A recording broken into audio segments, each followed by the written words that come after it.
আসসালামু আলাইকুম, শুভ সকাল। জব মেডিসিনের পক্ষ থেকে সবাইকে স্বাগত জানাচ্ছি। আজকে আমরা প্রাইমারির যে নতুন যে সার্কুলার আসতেছে, এই নতুন সার্কুলার নিয়ে আপনাদের সামনে কিছু গুরুত্বপূর্ণ কথা বলবো এবং আপনারা যারা আমাদের লাইভটি দেখছেন তারা একটু কাইন্ডলি সবাই একটু শেয়ার করে দিবেন, তাহলে আমাদের অন্যান্য যারা মানুষগুলো আছে সবাই দেখতে পাবে। এবং আপনাদের যদি প্রাইমারি চাকরি সংক্রান্ত যদি কোনো প্রশ্ন থাকে সেগুলো কমেন্টে আপনারা লিখে দিবেন, সেগুলো আমি জবাব দেওয়ার চেষ্টা করব। আর প্রাইমারি নিয়ে অনেকে অনেক প্রশ্ন থাকে যে স্যার আমি এইচএসসি পাস করেছি, আমি কি প্রাইমারি পরীক্ষা দিতে পারবো কিনা, আবার আমার এসএসসি তে পয়েন্ট কম, এইচএসসি তে পয়েন্ট কম এবং অনার্সে পয়েন্ট কম, আমি দিতে পারবো কিনা, আমি ডিগ্রি পরীক্ষা দিয়েছি, আমি পারবো কিনা। আবার অনেকে প্রশ্ন করে যে স্যার আমার অনার্স তো শেষ হয়নি, এখনো অনার্স পরীক্ষা চলতেছে, আমি আবেদন করতে পারবো কিনা, অনেক প্রশ্ন থাকে। আবার অনেকে প্রশ্ন করেন যে স্যার এখানে মাস্টার্স করা লাগবে কিনা। এই ধরনের প্রশ্নগুলো আপনাদের অনেকে মনে থেকে থাকে, সেগুলো কমেন্টের মাধ্যমে জানিয়ে দিবেন, আমি যথাসাধ্য চেষ্টা করবো আপনাদের প্রশ্নগুলোর জবাব দেয়া। আর কতটুকু পড়বেন প্রতিদিন, এখন থেকে কতটুকু পড়বেন, কোথা থেকে পড়বেন, কোন কোন সাবজেক্টের দিকে নজর দিবেন, এগুলোর দিকে কিন্তু একটু খেয়াল রাখতে হবে। আর এবার খুবই কিন্তু সেন্সিটিভ, আর বুঝতেই পারতেছেন এসএসসি পরীক্ষাটা যে হলো, দেখেন কোথাও বাংলাদেশে এমন শোনেন নাই যে প্রশ্ন কি হয়েছে, ফাঁস হয়েছে। এই যে দেখেন যে কত সুন্দর চমৎকার একটা পরীক্ষা হলো এবার এসএসসি পরীক্ষা, তেমনি একটা আমরা আশা করতেছি এবার আমাদের প্রাইমারি পরীক্ষাটাও এরকম সুন্দর সুষ্ঠুভাবে হবে। কারণ বর্তমান সরকার এই পদক্ষেপটা নেবেন এবং কোনো ধরনের আমার মনে হয় না যে প্রশ্ন ফাঁসার কোনো সুযোগ থাকবে, এবং সেনাবাহিনীর তত্ত্বাবধানে কিন্তু এবার প্রাইমারি পরীক্ষাটা হবে, টেনশন নেওয়ার কোনো কারণ নেই। এবং সেনাবাহিনীর তত্ত্বাবধানে যদি আপনার প্রাইমারি পরীক্ষাটা নেয় তাহলে দেখবেন ঘাড় ফিরানোর সুযোগ থাকবে না, প্রশ্ন আউটের সুযোগ থাকবে না, পরীক্ষার হলে মোবাইল নিয়েও প্রবেশ করতে পারবে না, কোনো ইলেকট্রনিক্স ডিভাইস নিয়েও প্রবেশ করার কোনো সুযোগ থাকবে না, মামু খালু বা কোনো পলিটিক্যাল বড় ভাইয়ের বউ পরিচয় দিলেও কাজ হবে না, এবং পলিটিক্যাল কোনো গার্লফ্রেন্ডের পরিচয় দিয়েও কোনো লাভ হবে না।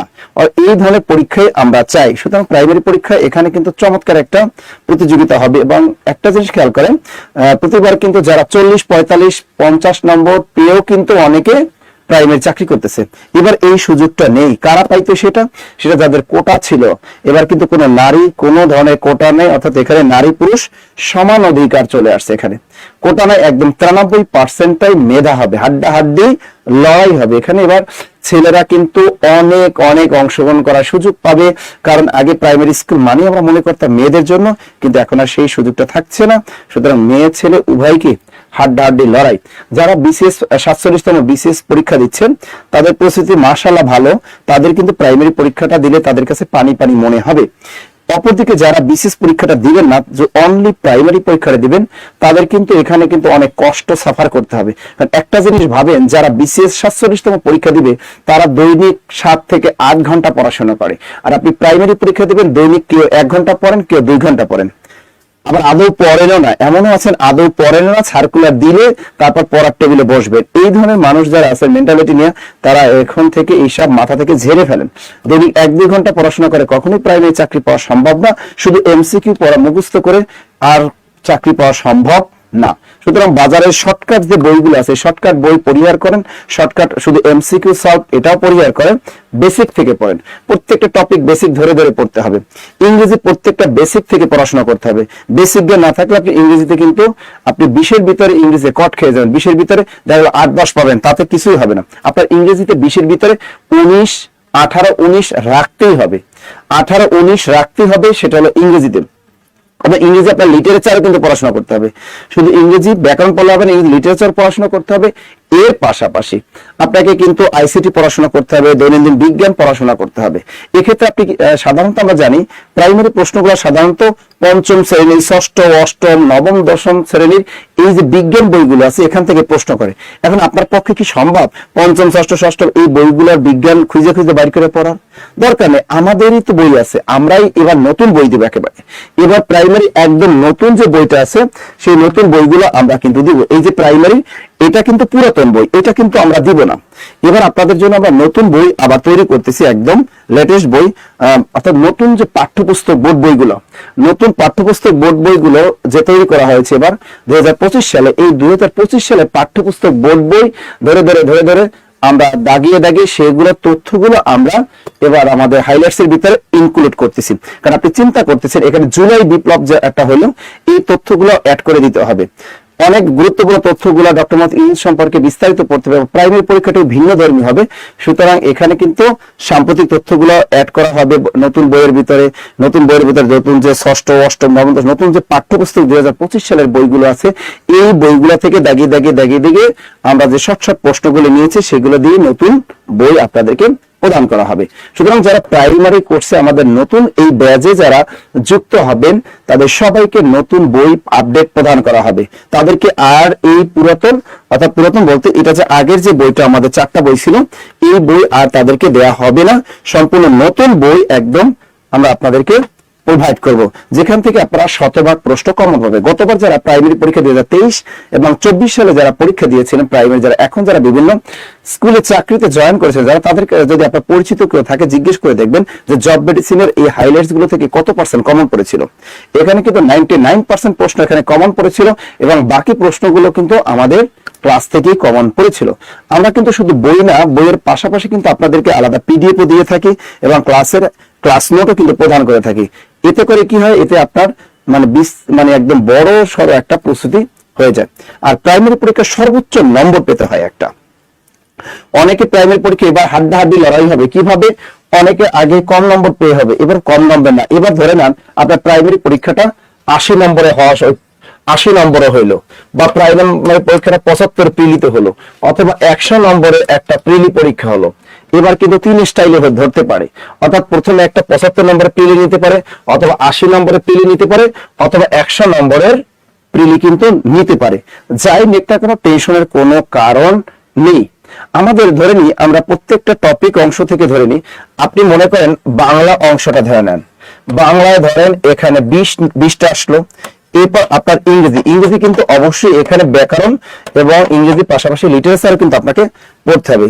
এখানে ধরেন আপনার 20 নম্বর আসলো বাংলা ইংরেজি। এরপর ধরেন ম্যাথ, এই ম্যাথে এখানে আসলো আমাদের 20। এরপর ধরেন জিকে, এই জিকের ভিতরে কিন্তু 2টা পার্ট আছে। জিকের ভিতরে একটা হলো বাংলাদেশ বিষয়বলি, যেগুলো এবার প্রশ্নগুলো ধরার সম্ভাবনা আছে। সম্পূর্ণ জুলাই বিপ্লব আন্দোলনের এখান থেকে বেশি প্রশ্ন ধরবে, ডক্টর মোহাম্মদ ইউনূস সম্পর্কে প্রশ্ন ধরবে, এবং নতুন যে পাঠ্যপুস্তক বোর্ড বই আছে, সমাজ বিজ্ঞান বই আছে আমাদের, সমাজ বিজ্ঞান বই বলি, সমাজ বিজ্ঞান বই বলি, এই বইগুলো থেকে প্রশ্ন কিন্তু ধরবে কিন্তু এবছর পাঠ্যপুস্তক গুলো থেকে। এবং আন্তর্জাতিক বিষয় বলে যেটা আছে আমাদের, আন্তর্জাতিক সাম্প্রতিক গাজা ইসরায়েল ইস্যু থেকে শুরু করে ইউক্রেন যুদ্ধ থেকে শুরু করে আন্তর্জাতিক যে একটা ভৌগোলিক যে পরিস্থিতি আছে, এটা সম্পর্কে আমাদের বিস্তারিত সাম্প্রতিক পড়তে হবে। এই জিকে বাংলাদেশ আন্তর্জাতিক। এরপর এখান থেকে আমাদের আইসিটি বই, অর্থাৎ নবম দশম শ্রেণীর আইসিটি বই, অষ্টম শ্রেণীর আইসিটি যে পার্ট আছে, এই 2টা পার্ট আমাদের লেটেস্ট একদম পড়াশোনা করতে হবে। এই যে বর্তমান যে দেখেন ইন্টারনেট সেবা পদ্ধতি স্টারলিংক আসছে আমাদের বাংলাদেশে, আসতেছে স্টারলিংক। এইভাবে আসতে পারে স্টারলিংক বাংলাদেশে কত সাল থেকে কত তারিখে কার্যক্রম শুরু করে স্টারলিংক। আবার আসতে পারে স্টারলিংকের মালিকানা কে, ইলিয়ন মাস্ক, এই যে এটা কোন দেশ ভিত্তিক, এভাবে প্রশ্ন আসতে পারে। তো এই ধরনের স্টারলিংক বর্তমান স্মার্টফোন সম্পর্কে আপডেট যে তথ্যগুলো, এগুলো জানতে হবে। এগুলো আমাদের বইয়ের ভিতরে এবার সবই নতুন আপডেট তথ্যগুলো অ্যাড করে দিতেছি, যাতে আপনার প্রস্তুতি একদম শতভাগ কমন থাকে। এর পাশাপাশি দেখেন দৈনন্দিন বিজ্ঞান, এখান থেকে আমরা প্রশ্নগুলো কোথা থেকে নিয়েছি, অষ্টম শ্রেণীর বিজ্ঞান বইটা, অষ্টম শ্রেণীর সপ্তম, অষ্টম এবং নবম শ্রেণীর যে বিজ্ঞান বই আছে আমাদের, নতুন যে আপডেট বিজ্ঞান বই আছে, এই নতুন বিজ্ঞান বই থেকে বিভিন্ন রোগ ব্যাধি এবং রসায়ন যে আছে, জীববিজ্ঞান, রসায়ন, এই যে পার্ট গুলা পদার্থ, এগুলো পার্ট করে আমরা তৈরি করেছি। তাতে কি হবে, এখান থেকে আপনার 20-এ যেন আপনি 20 নম্বর আপনি রাখতে পারেন। সাধারণত এখান থেকে বাংলাদেশ বিষয়বলি, আন্তর্জাতিক বাংলাদেশ বিষয়বলি থেকে ধরেন 8টা প্রশ্ন আসলো এবং 7টা প্রশ্ন ধরে দিল আন্তর্জাতিক থেকে। বাকি প্রশ্নগুলো আপনার দৈনন্দিন বিজ্ঞান এবং তুলে দিল আমাদের আইসিটি থেকে। এই টোটাল 20, এখানে কত 4-5 কত 20, 40, 60, 80। এই 80 নম্বরে যদি আমাদের মনে করেন একটা পরীক্ষা হলো প্রিলি পরীক্ষা, এই প্রিলি পরীক্ষার ভিতরে আপনি যদি এখানে 20-এর ভিতরে 20, এমন আছে এখানে 80-র ভিতরে 75-76 নম্বর রাখার মতো স্টুডেন্ট বাংলাদেশের অভাব নাই। কারা জানেন? আপনি ঢাকা ইউনিভার্সিটি স্টুডেন্ট যারা বিসিএস পরীক্ষা দেয়, যারা 2টা রিটেন দিয়েছে, তারাও কিন্তু এই প্রাইমারি পরীক্ষা দিবে। যারা বিসিএস পরীক্ষা দেয় তাদের অধিকাংশই ঢাকা ইউনিভার্সিটি বলেন, অধিকাংশ স্টুডেন্ট আবার এই প্রাইমারি পরীক্ষাটাও দিবে। এবার তারা একটা মডেল টেস্ট হিসেবে দেখ আর চাকরি না হিসেবে যাই হোক, তারাও পরীক্ষাটা দিবে, এটা আপনারা জানেন। তো এখন দেখেন, এখন কিন্তু সবাই নিচ্ছে। আপনারা জানেন যে বুয়েট থেকে পাশ করা, আমরা কিন্তু পোস্ট করেছিলাম যে বুয়েটের থেকে সিভিল ইঞ্জিনিয়ারিং পাশ করা তারাও কিন্তু প্রাইমারি এখন প্রধান শিক্ষক হিসেবে নন ক্যাডার দিয়ে জয়েন করেছেন। এবারে কিন্তু এই গত সপ্তাহে একজন কিন্তু জয়েন করেছেন, তিনি বুয়েট থেকে পাশ করা। এখন চিন্তা করেন, আপনি মনে করেন না যে ঢাকা ইউনিভার্সিটির স্টুডেন্টরা মনে হয় প্রাইমারি পরীক্ষা দেয় না, তারা শুধু মনে হয় বিসিএস নিয়েই তারা রাজত্ব করে। এটা কিন্তু ভুল ধারণা। ঢাকা ইউনিভার্সিটির অনেক স্টুডেন্ট, আমারই অনেক বন্ধু আছে যারা প্রাইমারি চাকরি করে। আমার এক বন্ধু আছে রাজবাড়ী পাংশা উপজেলায় প্রাইমারিতে চাকরি করে, অথচ সে কিন্তু ঢাকা ইউনিভার্সিটির স্টুডেন্ট। এরকম অনেক কিন্তু আছে। আমার আরেক বন্ধু আছে ময়মনসিংহ ফুলবাড়িয়া, সেখানেও কিন্তু আমার এক বন্ধু আছে ঢাকা ইউনিভার্সিটি, সেও কিন্তু কি করে প্রাইমারি স্কুলে জব করে, সে কিন্তু সহকারী শিক্ষক একজন। তো এরকম ঢাকা ইউনিভার্সিটি বিশেষ করে মেয়েরা অধিকাংশ জায়গায় জব করে, এবং আমাদের এখানকার আমরা দেখছি লয়ার স্টুডেন্টরা প্রাইমারিতে জব করে। বিশেষ করে কুষ্টিয়া ইউনিভার্সিটির এক স্টুডেন্ট আমাদের অনলাইন স্টুডেন্ট ছিল, সে কিন্তু প্রাইমারিতে জব করে কুষ্টিয়াতে। তো দেখেন লয়াতে পড়াশোনা করেও তারাও কিন্তু প্রাইমারি পরীক্ষা দিচ্ছে। সুতরাং এই চাকরির পরীক্ষাটা কিন্তু বর্তমানে যেহেতু চাকরির ক্রাইসিস, এই জন্য কিন্তু প্রাইমারিটা ইউনিভার্সিটি স্টুডেন্টরা দিচ্ছে। মনে করবেন না যে রাজশাহী ইউনিভার্সিটি দিবে না, মনে হয় চট্টগ্রাম ভার্সিটি মনে হয় দিবে না, সকল পাবলিক ভার্সিটি স্টুডেন্টরাই কিন্তু এই পরীক্ষাটা কিন্তু দিবে। হয়তো 20% স্টুডেন্টরা এই পরীক্ষাটা দিবে না, তবে অধিকাংশ এই পরীক্ষাটা দিবে। সেক্ষেত্রে দেখেন এখানে 80-র ভিতরে 75 পাওয়ার মতো স্টুডেন্ট মাশাআল্লাহ বাংলাদেশে এখন অভাব নাই। যারা নিয়মিত বিশেষ পড়াশোনা করে সকাল 9টা থেকে রাত 9টা পর্যন্ত, যারা লাইব্রেরিতে সকাল 8টা থেকে রাত 9টা পর্যন্ত যারা ঢাকা ইউনিভার্সিটি লাইব্রেরিতে পড়াশোনা করে, আপনি বাংলাদেশের প্রত্যেকটা পাবলিক বিশ্ববিদ্যালয়ে যদি যান, দেখবেন প্রত্যেকটা বিশ্ববিদ্যালয়ে একটা বড় লাইব্রেরিতে আছে। সেই লাইব্রেরিতে সারাদিন অধিকাংশ মানুষই কিন্তু বিসিএস পড়াশোনা করে। প্রত্যেকটা ইউনিভার্সিটিতে হলে কিন্তু লাইব্রেরি আছে, তারা কিন্তু লাইব্রেরিতে সারাদিন পড়াশোনা করে। আর আপনি অনার্স মাস্টার্স কমপ্লিট করে বাড়িতে বসে কি করতেছেন? কেউ রান্না বান্না করতেছেন, কেউ মাঠে কাজ করতেছেন, কেউ ব্যবসা করতেছেন, কেউ বাচ্চা উৎপাদন করতেছেন। তাহলে আপনি দৈনিক কত ঘন্টা পড়াশোনা করেন একটা বার ভেবে দেখেন তো। অথচ ইউনিভার্সিটি স্টুডেন্ট সকাল 8টায় তারা কি করলো?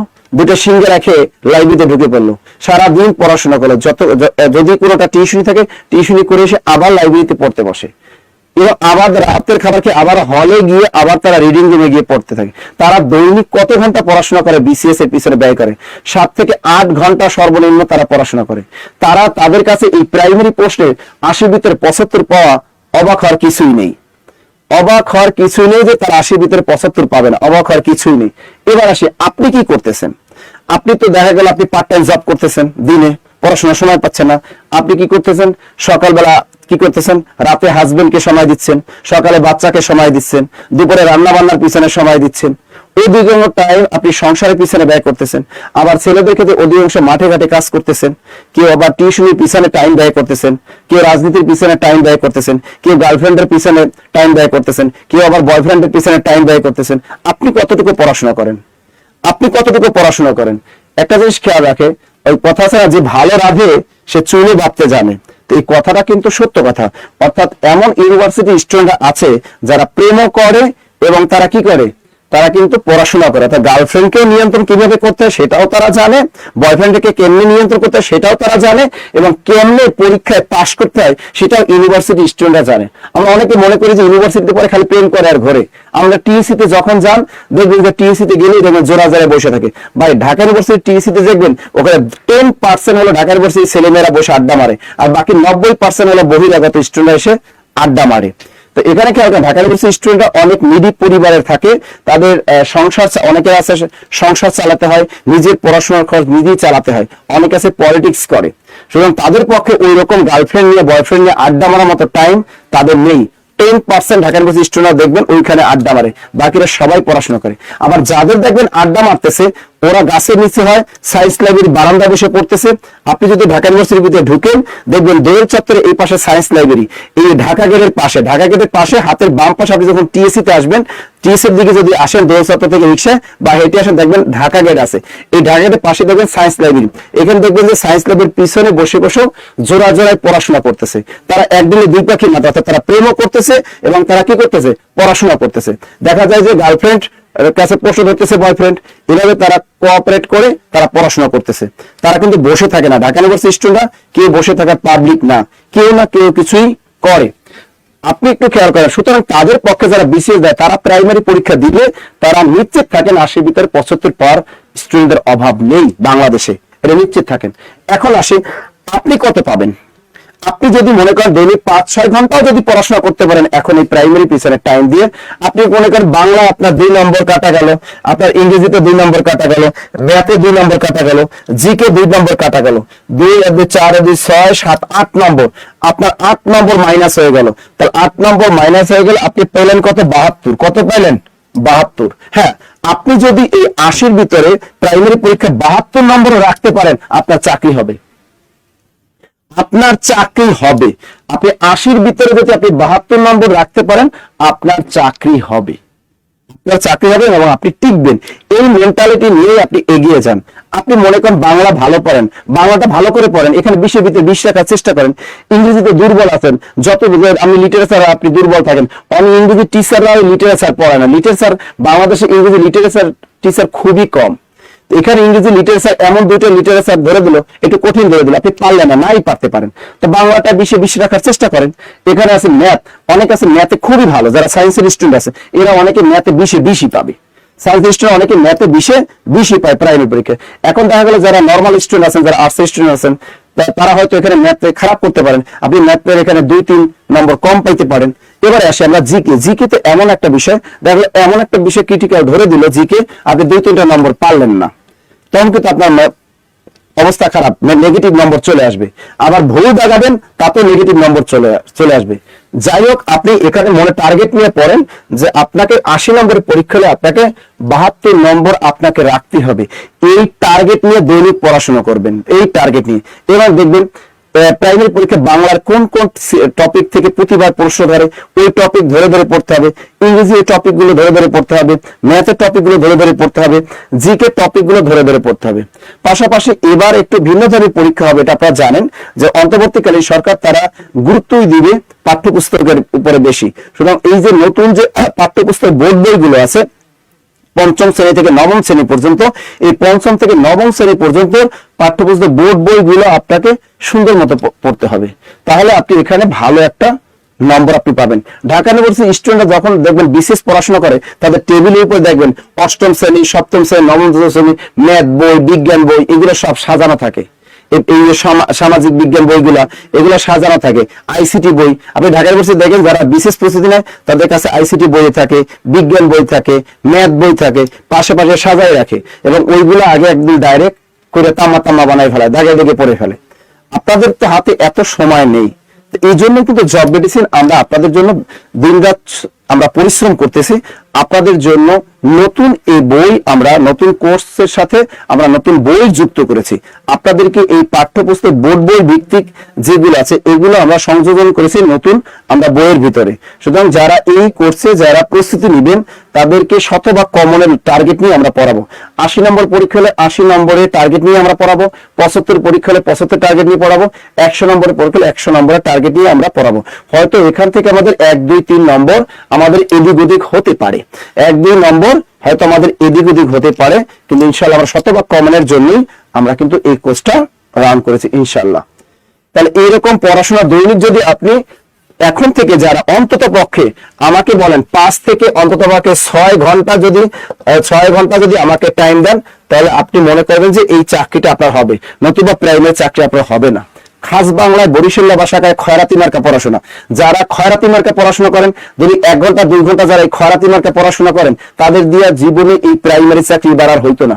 এই আশায় থাকেন না যে বড় আপু গতবার প্রশ্ন পাইয়া চাকরি পাইছে, অমুক আপু অমুক ভাইয়া কি প্রশ্ন পাইয়া চাকরি পাইছে, অমুক ভাইয়া কোটা দিয়ে চাকরি পাইছে। এবার এইসব ভুলে যান, এবার প্রকৃত মেধা দিয়ে ইনশাল্লাহ চাকরিটা হবে। সুতরাং এখানে দৈনিক যারা 5 থেকে 6 ঘন্টা টাইম দিতে পারবেন তারাই কেবল এই কোর্সটা করেন এবং বিশেষ মানে প্রাইমারি প্রস্তুতিটা নেবেন। আদারওয়াইজ এখানে আইসেন না খয়রাতি মার্কা পড়াশোনা বলি, তারা 1-2 ঘন্টা দৈনিক পড়েন, এদেরকে বলা হয় খয়রাতি মার্কা পড়াশোনা। এই খয়রাতি মার্কা পড়াশোনা পাবলিক জব মেডিসিনে থাকারও দরকার নাই, পড়াশোনার দরকার নেই। এর চেয়ে বরঞ্চ আপনি একটা কাজ করেন, বরঞ্চ আপনি বিজনেস করেন। আপনি প্রয়োজনে বিজনেস করতে পারেন, বাংলাদেশে বিজনেসের ক্ষেত্র অনেক আছে, আপনি প্রয়োজনে বিজনেস করেন। তবু এই প্রাইমারি পরীক্ষার দিকে শুধু আপনি 1 বছর এর পিছনে ব্যয় করেন না। যারা দৈনিক 1 ঘন্টা পড়াশোনা করেন, একটু পড়েন, মানে মনে করেন আধা ঘন্টা পড়েন, আধা ঘন্টা চ্যাটিং করেন, কি করে 2 মিনিট পরে এদিকে চ্যাটিং এ ব্যস্ত থাকেন, বাবু খাইছো, বাবু ঘুমাইছো, এইসব চ্যাটিং করে, তাদের আর এই চাকরির যুগ শেষ, এই চাকরিও হইতো না। মন স্থির করে যদি আগামী 6টা মাস যদি মন স্থির করে যদি 5 থেকে 6 ঘন্টা পড়াশোনা করতে পারেন, তাহলে আপনার এই প্রাইমারি চাকরিটা নিশ্চিত হবে। আদারওয়াইজ আপনার এই ধরনের চাকরির প্রস্তুতি নেওয়াটাই ঠিক না, প্রাইমারি চাকরির প্রস্তুতিটা নেওয়াই ঠিক না। এসে বড় নিবন্ধন প্রস্তুতি দেখা, নিবন্ধন 100 এমসিকিউর ভিতরে মাত্র 40 পেতে হয়, ওটা 100 ভিতরে 40 পেতে হয়, কিন্তু এটা হাড্ডাহাড্ডি লড়াই। মাথার ভিতর গেঁথে রাখেন, বিসিএস এর দ্বিতীয় পর্যায়ে প্রাইমারি এখন হাড্ডাহাড্ডি লড়াই হয়। বিসিএস এর দ্বিতীয় পর্যায়ের যে পরীক্ষাটা হাড্ডাহাড্ডি লড়াই হয়, সেটার নামই প্রাইমারি। সুতরাং যারাই বিসিএস প্রস্তুতি নেয় তাদের 80% আবার প্রাইমারির পরীক্ষাটা দেয়। তবে চিন্তা করেন যে কিভাবে হাড্ডাহাড্ডি লড়াইটা হয়, চিন্তা করতে পারছেন? এবার সমন্বয়কদের জব হচ্ছে, ওরে ভাইয়া প্রাইমারি চাকরিতে সমন্বয়কদের এদের পরীক্ষা দেওয়া লাগবে। আর সমন্বয়ক যারা আছে তারা প্রাইমারি চাকরি করবে না, তারা পলিটিক্স করবে। সমন্বয়ক যারা আছে তারা রাজনীতি করবে, তারা প্রাইমারি চাকরি করবে না। আমরা যারা পুরাতন আছি তাদের কি নতুন বইয়ের পিডিএফ দিবেন না? হ্যাঁ, যারা পুরাতন যারা আছেন তাদেরকে আমরা ওই টপিক বেস, যে টপিক বেস চেঞ্জ হয়েছে তাদেরকে আমরা পিডিএফ দিয়ে দিব। টপিক দিক থেকে আমরা আপনাদেরকে পিডিএফ দিয়ে দিব। সুতরাং সবাইকে বলি, একটা কথা বলি, যদি প্রাইমারি পরীক্ষা চাকরিটা পেতে চান, সবচেয়ে ভালো প্রস্তুতি কাদের, যাদের বিসিএস আছে তাদের বিসিএস পড়াশোনা করবে, প্রাইমারিটা প্রস্তুতিটা অটোমেটিক হয়ে যাবে।